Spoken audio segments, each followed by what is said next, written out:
Hello friends, this is Dr. Rahul Kamath once again here on behalf of Ursa Medica. This is a dedicated medical astrology channel, and I am a medical doctor who has been doing research in this area for the last few years. So welcome back, and at the outset, let me just apologize to some of my dedicated subscribers who have been probably waiting for a post or a video from me for a long time. For the last 3 4 months, I have not been much active.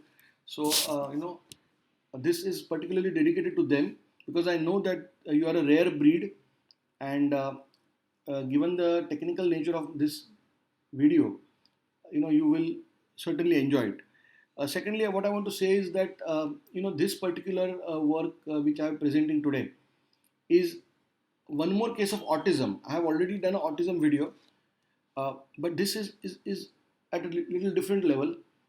There is more integration with allopathic medicine here in terms of understanding allopathy from the eyes of Vedic astrology much better. And there are some new exciting conceptual connections I have drawn between the divisional charts. Uh, okay, so I hope you will enjoy it. And with this brief prelude, let us go to this case immediately. Now, as I said, this is an autism spectrum disorder. Um, a child about 3.5 to 4 years of age suffering from this, and you know, uh, as usual, and there is a disclaimer which I wanted to read, which says that uh, you know uh, this is meant to be an exploratory sort of a educational endeavor which seeks to integrate Jyotish, um, Ayurveda, and allopathic concepts so that we are better equipped to understand the phenomenon of health and disease. Okay, so with this, I can go further.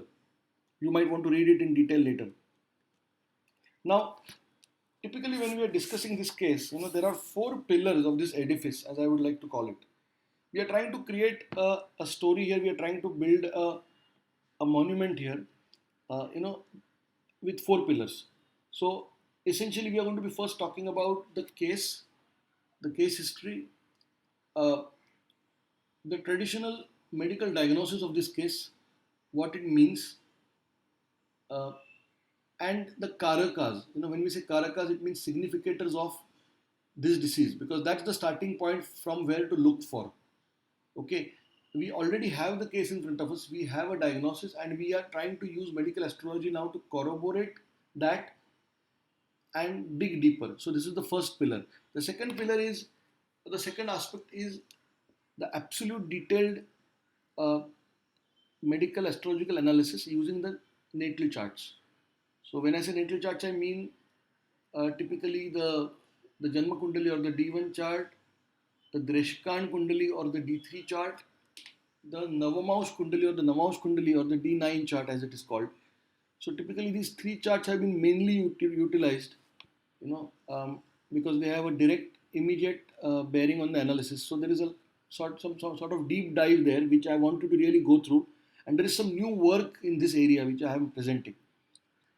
The third pillar is obviously the transit and dasha considerations because these are what actually alleviate or exacerbate the condition over a period of time. Okay, so that's the temporal part of this analysis.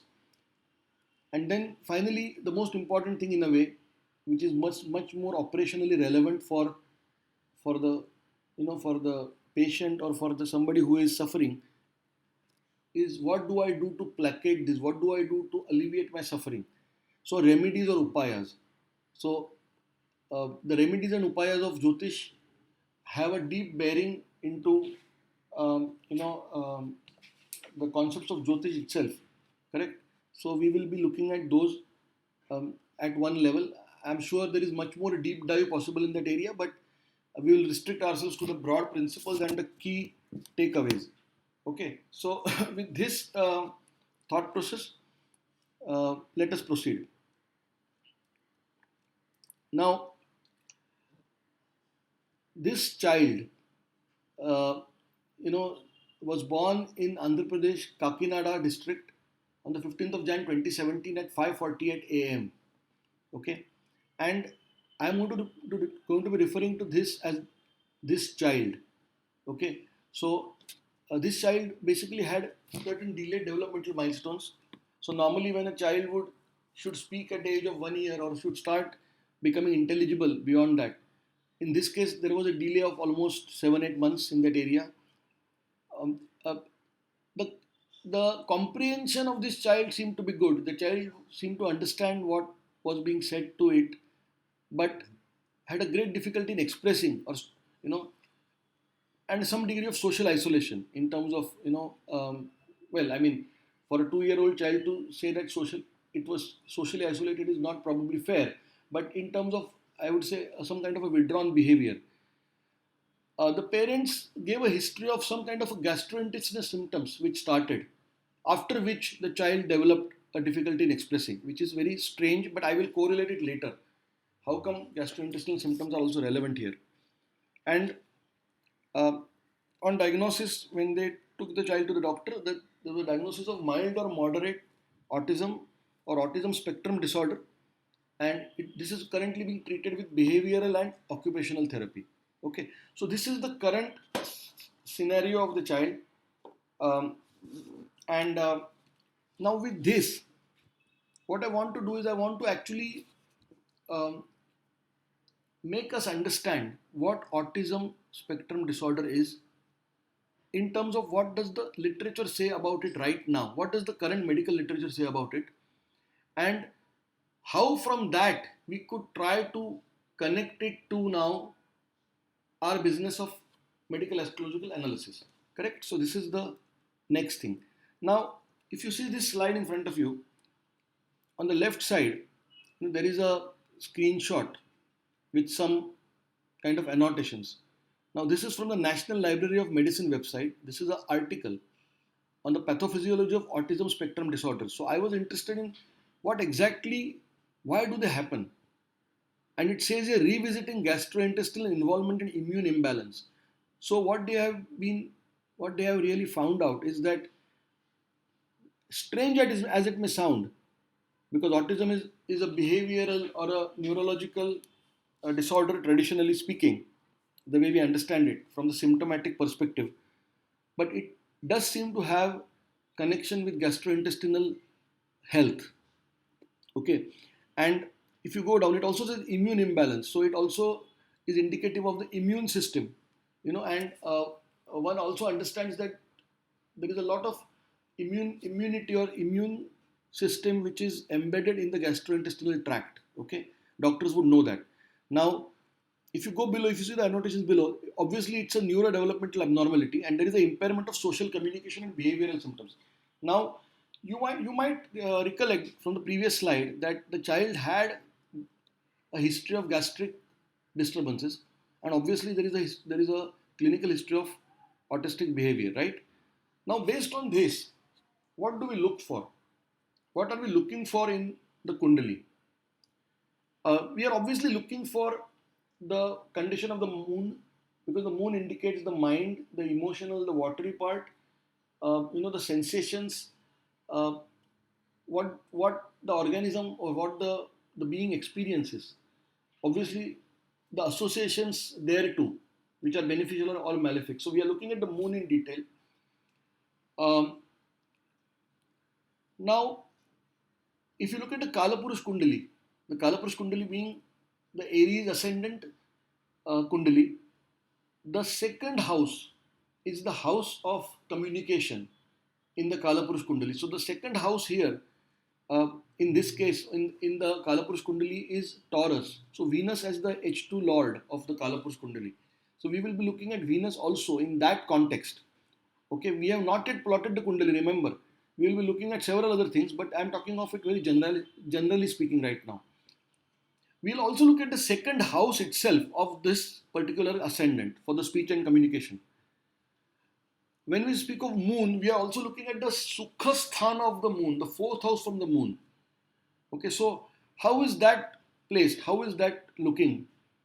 We'll be also looking for Mercury very, very importantly now, because Mercury is clearly a significator or a karaka of neurological signaling. Mercury is known as the is quicksilver. It's known as the messenger of the gods. It's the neurological impulses traveling across the synapses. Okay, are basically the significator of that in Jyotish is Mercury.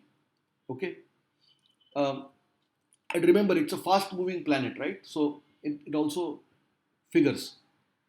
Then we'll be looking at um, the neuroendocrine axis clearly, because here you have the neurodevelopmental or neurobehavioral disorder, and here you have the gastrointestinal involvement as per the pathophysiology of autism. So, what is the neuroendocrine axis? So, we are looking at the pituitary gland, we are looking at the pineal pituitary axis there, and then we are looking at the the downline of the pituitary. Correct? Pituitary controls the master gland. Pituitary controls several glands, including thyroid, including the gonads, including the adrenal gland. So we'll be looking at that, and for that, the hormonal functioning or the hormonal glands or the endocrine glands in the body, the karaka is Venus, and Neptune is clearly has been identified as something to do with the pineal gland. Okay, and Uranus has something to do with the pituitary gland. Okay, that there is a clear cut understanding of this in medical astrological literature, particularly in the Western medical astrological literature. You might want to refer to Cornell's medical encyclopedia. And also remember, Neptune is considered to be a kind of a higher octave of kind of Jupiter and Venus in a sense, and Uranus is considered to be connected to Mercury. Okay, we'll be looking at Leo, Virgo, and Libra as indicative of the gastrointestinal region very clearly. Okay, because Leo also would stand for the stomach part. The upper part of the stomach very close to the diaphragm, and the lower part of the mediastinum or the lower part of the heart, as it were. So that area. So stomach as well as Virgo would be maybe the um, early part of the small intestine, and then you have of course Libra, which is the bulk of the small intestine, right? So these are the gastrointestinal correlates. Additionally, we will also be looking at um, 6, 8, 12 Lord analysis, what is called the Triksthana analysis, which is very traditional medical astrology analysis. For sure we'll be looking at. I didn't want to write it here because that's a given, that's a very obvious thing. Okay, so with this now, we are going to go deeper, and I'll be speaking about many more things. Okay, so I hope we are on board. We know what we are looking for. We are now grounded on this case. Okay, next. Now here, uh, you you have in front of you here the D1 chart, the Janma Kundali, correct? And uh, it's you can see the Kundali, a large Kundali there. The planets are there as well as the degrees also are there, so we can exactly appreciate, as well as the nakshatra also is there. If you see, so we are able to appreciate in great detail what this Kundali is all about. So let's start analyzing this. Now, if you look at the ascendant, we start with the ascendant here. In the ascendant, you see that this is a Sagittarius ascendant, correct? So for Sagittarius ascendant, uh, the Badhaka is the seventh house. So the lord of the seventh is Mercury. So here you have the Badhakesh, which is Mercury in the Lagna itself, in the ascendant, in the nakshatra of Mula nakshatra. Now Mula nakshatra lord is Ketu. So you have Mercury there sitting in the ascendant in Mool nakshatra. Now the ascendant you see here is sandwiched between two malefics. You have a sun in the second house and a Saturn in the 12th house. So it's a kind of a Papa Kartari yoga. So ascendant in a Papa Kartari yoga does not augur well for health in general. Now the ascendant, as I said, Mercury is in Ketu there, is in a Ketu nakshatra in Mool nakshatra. So that is one aspect of it. Now, Lord of the seventh here, which is Mercury, uh, the seventh house is the significant, is the opposite side, is the other, is the world to which the native is trying to communicate. Okay, and what the native thinks about this world, or um, its thought processes, they are kind of, you can see the nature of that through the position of Mercury here. So Mercury in a Ketu nakshatra does not really augur that well. Okay, now this having said, now let's go to the moon part. Now you see here, moon is the lord of the 8th house, and we are going to come to 6, 8, 12 analysis separately, but here you notice it's the lord of the 8th house. It is sitting in the ninth house in almost conjunction with Mars, sorry, with Rahu. So you have a moon Rahu conjunction. Moon is in Magha nakshatra, which is Ketu's nakshatra. Rahu is also in Magha nakshatra, which is Ketu's nakshatra. And if you notice, exactly opposite that, Ketu is in the third house in Shatabhishak nakshatra in Aquarius.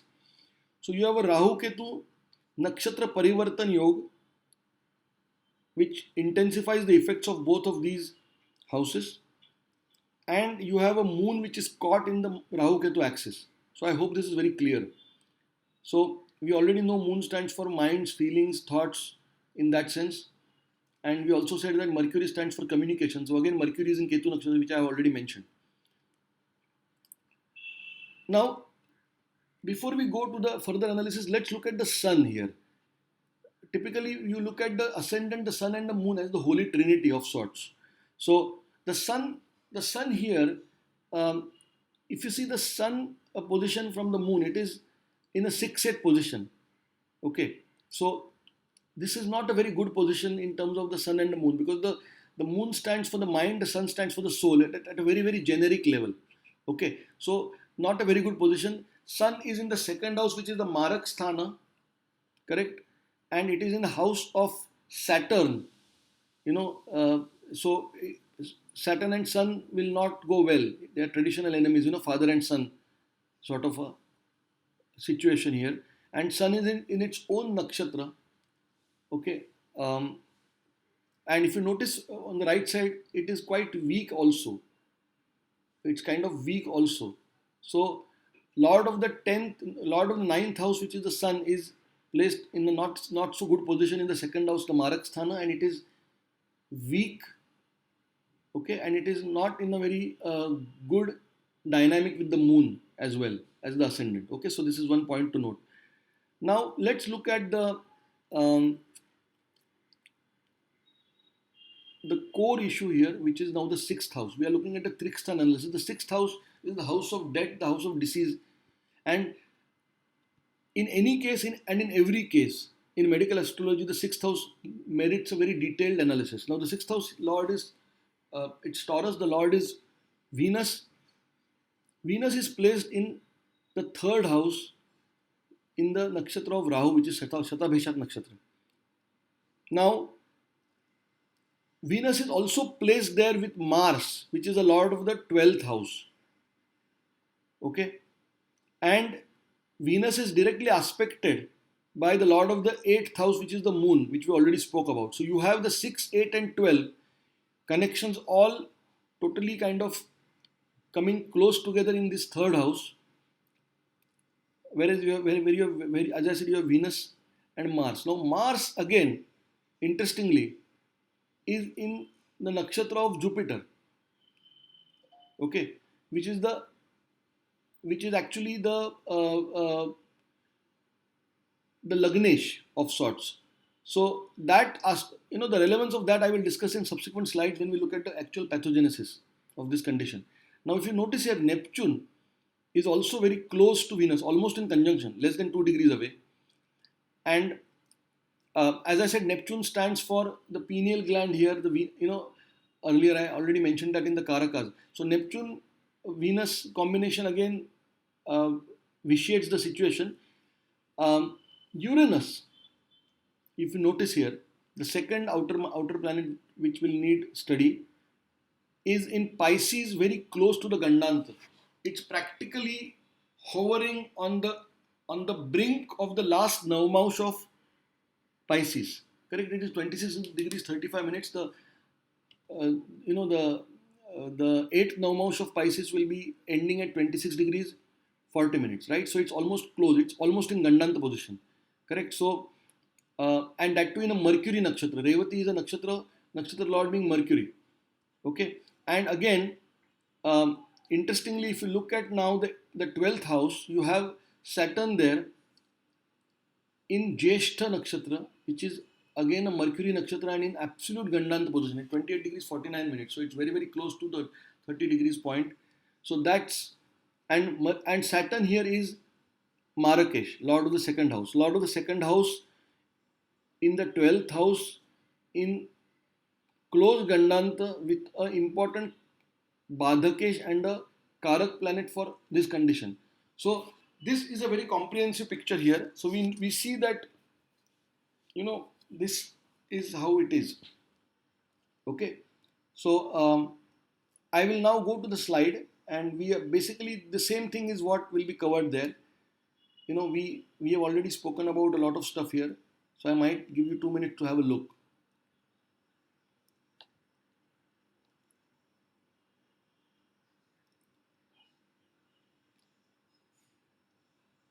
If you look at the sixth point from top, the Mercury Jupiter house exchange and the Mars Jupiter nakshatra exchange. Now Jupiter here will actually strengthen the maleficity of Mars. Although Jupiter is considered to be a benefic, but here it will strengthen the maleficity of Mars because Mars is the Vyayesh or the Lord of the 12th house. Correct? And here you have Bhadakesh, Marrakesh, both Mercury, which I mentioned earlier. One important redeeming feature which I want to mention, the last point, is that the ascendant is relatively strong because Jupiter is the ascendant lord. It is in Kendra, probably not a very great position for a benefic to be, but still it is in Kendra. It has got uh, a fifth aspect on the second house. It has an aspect on the fourth house. It has an aspect on the sixth house as well.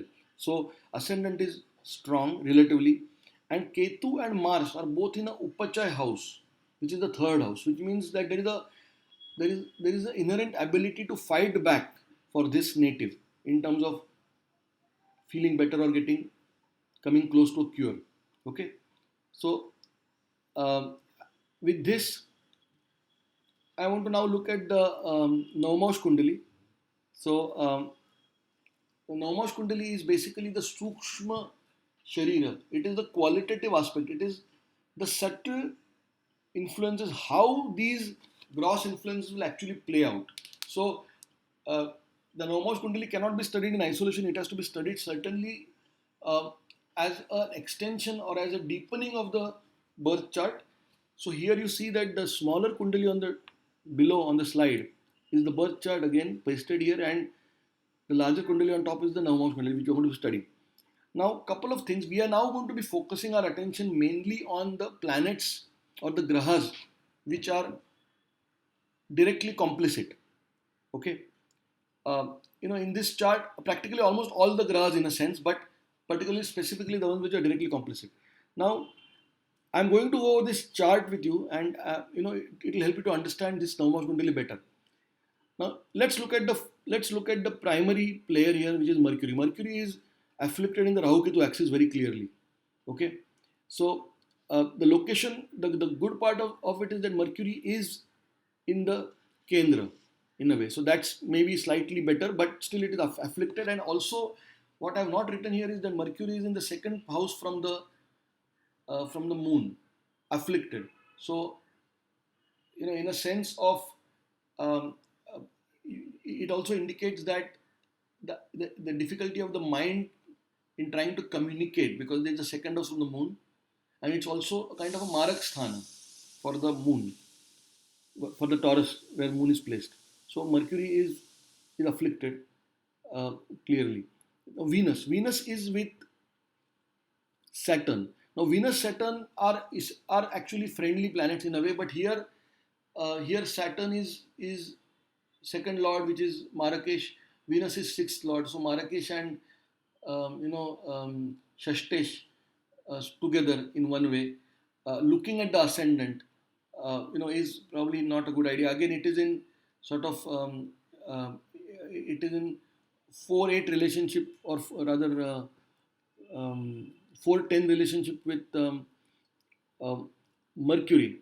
So that's doesn't really augur well, and but then the redeeming aspect is that Jupiter is directly aspecting Venus. Now, one thing, if you might have noticed, I have not been talking about, there is a the fourth column in the chart, in the table, the element. So Mercury is in an airy element. It's in Gemini. It's a mutable sign and it's airy. Okay, so the ascendants are either cardinal, fixed, mutable, right? And then that the ascendants are also fiery, earthy, airy, and watery. So it's mutable, airy, ascendant. Okay, now the significance of that, for example, for each of these grahas will come much later. So right now I'm not going to talking about it, but I'll just make a passing mention of that. Now Venus, as I said, now Venus is in Pisces. It's in a mutable, watery ascendant. The redeeming feature of the supportive thing is it has a Jupiter aspect. So this is an attempt to stabilize. Although Jupiter and Venus are traditionally enemies or foes in a way. Now Moon here, Moon is exalted in ninth house of the D9 with with Mars, with generally with which it is friendly. So that's the good part. The negative part is that it is, of course, afflicted with Mercury and Rahu and Ketu as well, and it is fixed and earthy. Okay, Mars here, again, Mars affliction is with Rahu Ketu, and you know um, the positive part is Mars has a positive aspect from Jupiter. Mars and Moon both have a direct aspect from Jupiter, the ninth aspect. So that, in a sense, is augurs well. Again, Mars and Sun have a 5-9 sort of a relationship, which is friends. So in that sense, it's a better kundali. Again, Moon and Sun here have a 5-9 relationship, which is called Navam Pancham, which also in a way is slightly better when you look at the Moon Sun relationship in the D1, where it is 6-8. Correct? You see the D1 below. Now the Neptune Uranus thing also is important because it is the sixth house and it is in Aquarius in an airy sign, which is a fixed fixed ascendant airy sign. So there is a Rahu aspect. There is a Rahu aspect on Rahu fifth aspect on the sixth house, right? Because Rahu gives a retrograde aspect. So this is the analysis of the D9. One understands that it kind of confirms our findings from D1 clearly, and it also gives us an access to remedies or upayas, which we will come to much later in this presentation. Right now, the last thing I want to mention before changing the slide is that the 64th Navamaush here is Leo. How the 64th Navamaush is calculated, I won't want to go into that right now because it will take more time. But the 64th Navamaush is Leo, and therefore the Lord is Sun, and the Sun seems to be in a good position in D9. So in that sense, at least it will not come in the, it will not trouble too much, although it may not really necessarily help in healing, but it may not trouble too much. Okay, so with this now I want to go deeper. Okay, I want to now look at the Dreshkan Kundali, which is the D3 Kundali. Now this you need to be looking at this chart very carefully and spending some time on this. Now this is the Dreshkan analysis. Now D3, if you understand the real meaning of D3, it is actually a kind of a harmonic between D1 and D9. So 1 into 3 is 3 and 3 into 3 is 9. So it is like a 3 multiple from D1. It between D1 and D9. Okay, it's a bridge of sorts, and it is truly a conceptual bridge to understand, because D1 is where the whole organism, the whole body and the mind of the organism is affected, and D9 is the sukshma way in which the affectation plays out, right? How do you bridge the two? How do you bridge the two? Okay, so the bridge is D3, and the bridge is basically a locative bridge. So it also gives you an idea about the location of the disease and how the pathogenesis would have happened, how the disease plays out from gross to subtle. Okay, now Here, let me just go over this chart because it will then make much more sense. Now, we will again look at Mercury. We are looking at essentially only four planets here, okay, which are the key players according to me in this. Of course, the other ones all supporting. Now, Mercury here is in Sagittarius in the D3. Okay. Now the body area for for a Sagittarius is typically the thigh and the sciatic nerve. But if you remember, the nature of this planet is determined by the Navamaush sign.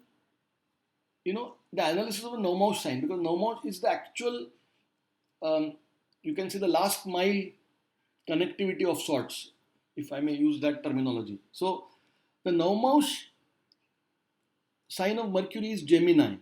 Okay. If you have seen the earlier charts, you understand that you might want to refer back, or if you have already put the details of this native in your own software, if you are having astrological software, you will know what I'm talking about. You can do that. So it's in Gemini, it's a mutable ascendant, it's an airy sign. Now, when you say airy, air has no borders, air travels everywhere. So this is a pathology signaling nerve, pathology of nerve signaling which is affected. Okay. And it is a global, it's a systemic thing. It is, although the localization looks like it is sciatic nerve, and I'm sure even the sciatic nerve would be affected to some extent. In later times, you might find that this child has problem in walking also. Okay. But certainly the nervous system is affected at a global level in some way or the other. Okay. And to better understand the effect of that affectation, if I may say so, we have to look at the nakshatra in which the planet is placed, which we know is Mula Nakshatra, and Nakshatra Lord being Ketu. So there is something in terms of a deficit, in terms of Ketu stands for something deficit, Ketu stands for a defect, something which is missing, also a suffering because of that. So there is a synaptic dysregulation, you know, the synaptic transmission of synaptic impulses across nerves. There is a dysregulation there. There may be something missing. There could be a neurotransmitter which may be deficient. There could be some aspect of demyelinating. Demyelinating, there is a myelin sheath around nerves which helps in faster nerve impulse transmission. So there could be demyelinating also. And in fact, incidentally, when you look at autism, when you study autism allopathically in modern medicine, you find that these are actually situations which are noticed, which are seen. This is actually the pathogenesis. So this is confirmatory. And I believe that what I have just told you here is quite a unique thing, and you will probably not find this anywhere else on the internet. Now, the second planet is Venus. Venus is in Gemini. Now, Gemini here stands for upper chest or lower throat area. It's in it's in a Pisces Navamaush, which is mutable and watery. Now, the pathology here is there is an infection. It is infective pathology because the indicative part to that is watery. Um, Venus also shows a lot of moisture and a lot of the water aspect. What Venus Moon are close. You see that Venus is in the Shatabhishak Nakshatra, which is a Rahu Nakshatra, and because it is a Rahu Nakshatra, there is an infection because Rahu will stand for something infecting, and most probably a viral infection. Okay, because viral infections of the upper respiratory tract also trigger neurological disorders, which is a known fact in medicine. Next is Moon. Now, Moon is in Leo in D3. Now, the Leo stands for the stomach area close to the diaphragm or the lower part of the heart, typically. But this is a Taurus Navamaush, which is a earthy Navamaush and a fixed Navamaush. Now, earthy Navamaush, fixed Navamaush, earthy would stand for food, it would stand for, so you here it is connected to digestion related clearly. And how it acts, again it will act through the Magha Nakshatra, which is Ketu. So there are problems with respect to digestion, and Moon Ketu would mean emotional instability. There is a motility disorder linked to emotions, Uh, so there is a the gastric digestion is affected here in this manner. Let's look at Mars now. Mars is in Libra Dreshkan, and the area of the body signified by that is the small intestine. I already mentioned it earlier. The Naumosh is again Taurus, fixed earthly, earthy. Now, this is related to motility because the why motility, and I will come to that. Motility as in the movement, okay, of the small intestine or the peristalsis. Now the nakshatra is Purva Bhadrapada, which is a Guru nakshatra. Now Jupiter stands for expansion and contraction. It's basically a planet of expansion. And the way the small intestine works, the peristalsis works is a intermittent expansion contraction phenomenon. So here intestinal movements are going to be affected. You know, again, if you combine it with Mercury and you realize that there is already a nervous disorder, there is already the nerves are already affected, then there is additional support. So all of this contributes to the to this problem. Okay, now just something which I have not really written in the chart here, but it might be useful to look at. Notice that Neptune is with Venus. Okay, so somewhere they are working in tandem, and Uranus is in the eighth house. It is in here um, in Scorpio. So the position of Uranus is also kind of not good, but we will not be focusing too much on this right in this particular slide. Now, the important fact to mention here before I end this is the 22nd Dreshkan. Again, what is 22nd Dreshkan?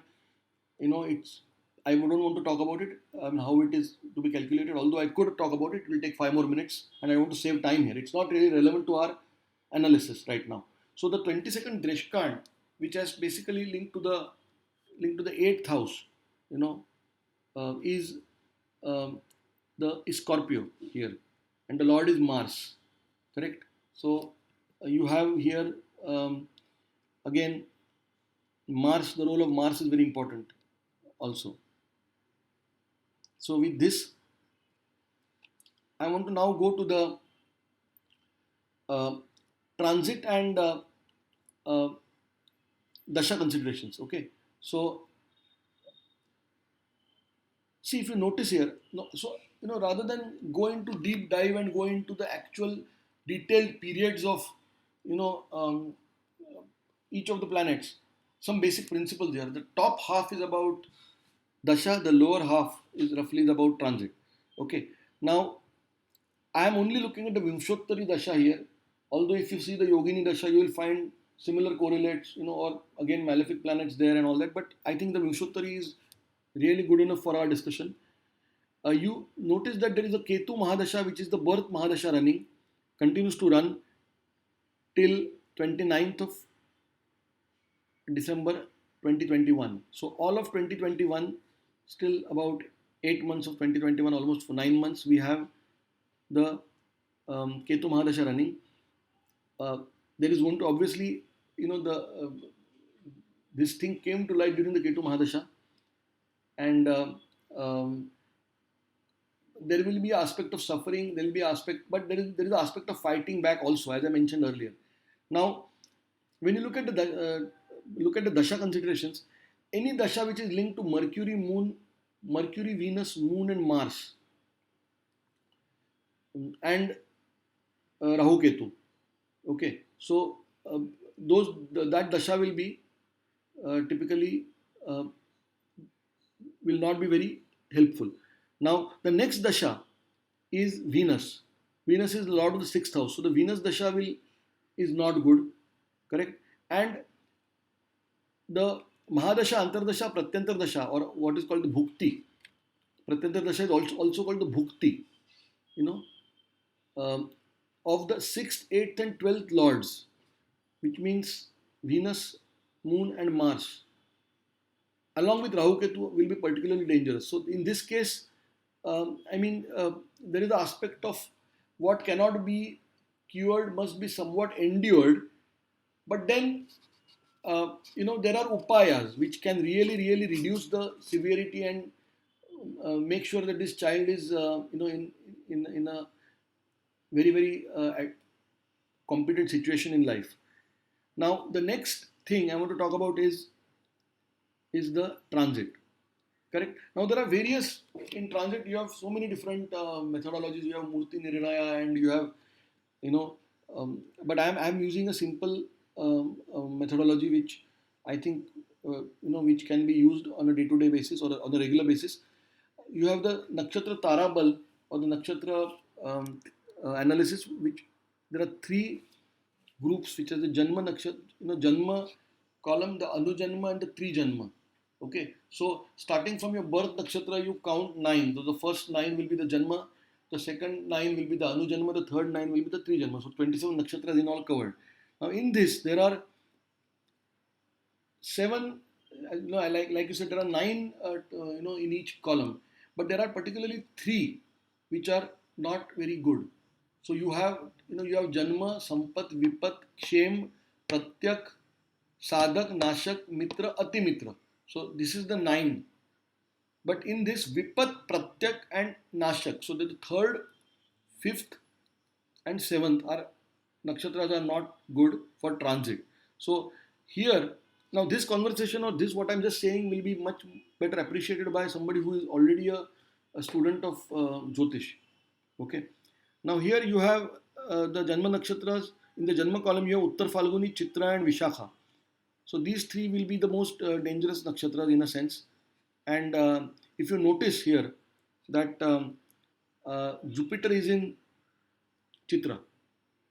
So in that sense, you know, that's the natal position itself. But anytime any planet is traversing through these nakshatras, there will be, likewise if you see Anujanma, you have Uttarashadha, Dhanishta, and Purva Bhadrapada.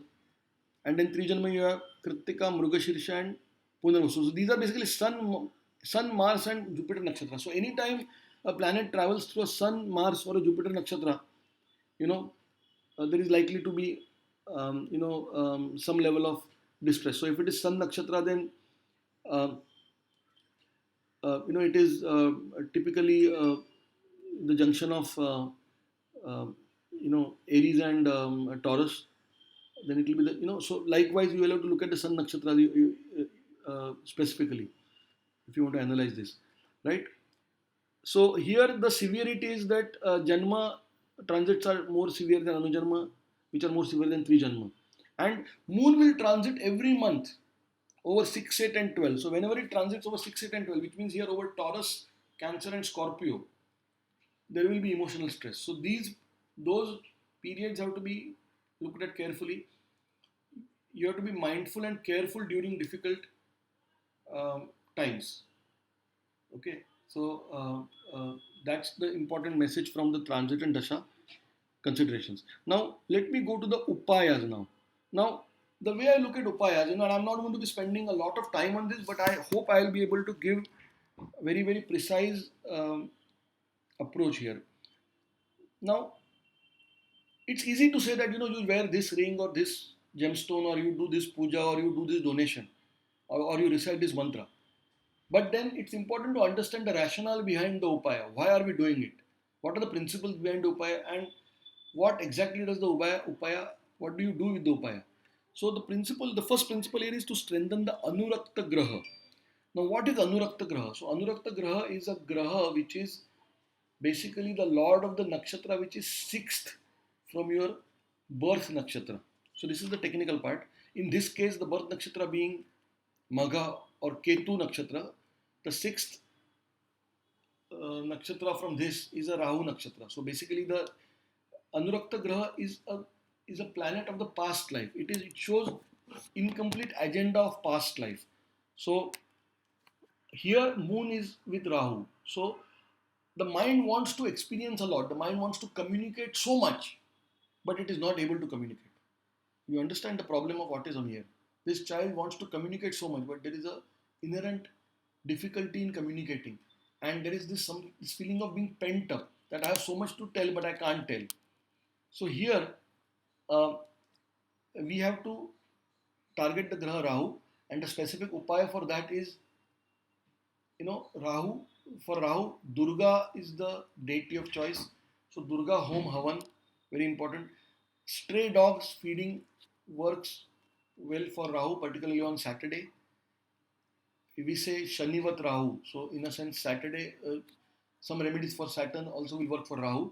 And then since Rahu also indicates the poison element, the infection element, something which kind of makes the system impure. Okay, distributing antibiotics to needy people in hospital or paying for the antibiotic treatment of say old people in an old age home could be a great upaya. So strengthening the Anurakta Graha is very important here, which is Rahu. The second principle here is strengthening the mind and the neurological system. So obviously the mind is affected, the moon is affected, the neurological system is affected. We know that neurological signaling is affected. So obviously moon and Mercury are both affected, and they are in sitting in the in Ketu nakshatra, both of them. Correct? Mercury in Mula, moon in Magha. So here what can be done is, as, Ganpati Havan, because Ketu, the deity is Ganpati or Ganesha. So Ganpati Havan or home, very important. Atharva Shirsha recitation will be probably a game changer here. Okay, if Atharva Shirsha is recited, there will be a game changer. And teaching the needy. Okay, teaching the needy. So um, because Ganesh is also the deity of learning, of knowledge. Okay, so this can strengthen, you know, uh, the mind and the neurological system, right?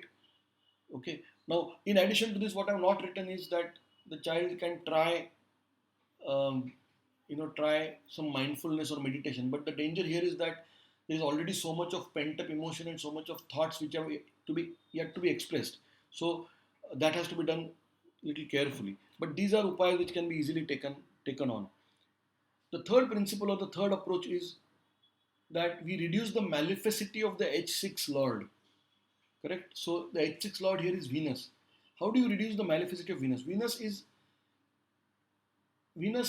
is the Daitya Guru. So it can trouble you with excess sometimes. So it's important to work on the higher octave of Venus. What is the higher evolved part of Venus? Music. Learning music, listening to music will be of great help here, particularly Indian classical music with the ragas and all that. Okay, maybe the child or the child's parents could consult some musicologist and find out which ragas are particularly uplifting.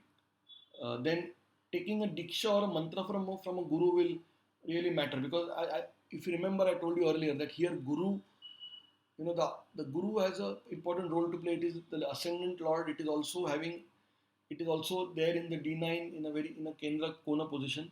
So taking a Diksha or mantra from a guru is very important here. If possible, it can really make this child happier, more productive. Remember, Venus is exalted in Pisces, which is a sign of the guru, correct?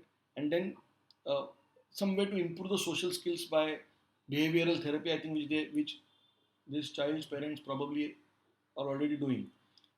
Then you have the principle of praying or appeasing the Ishta Devata. Now, the Ishta Devata concept is not the Ishta Devata like, I like to pray to this deity, therefore that is my Ishta Devata. No, this is a Jyotish concept. So you have something called as Jaimini Karakas, and then you have the Atma Karaka from the Jaimini Charakaraka system. And you correlate the Atma Karaka in the D9 Navamaush Kundali, and you come to the Karakangsha Kundali.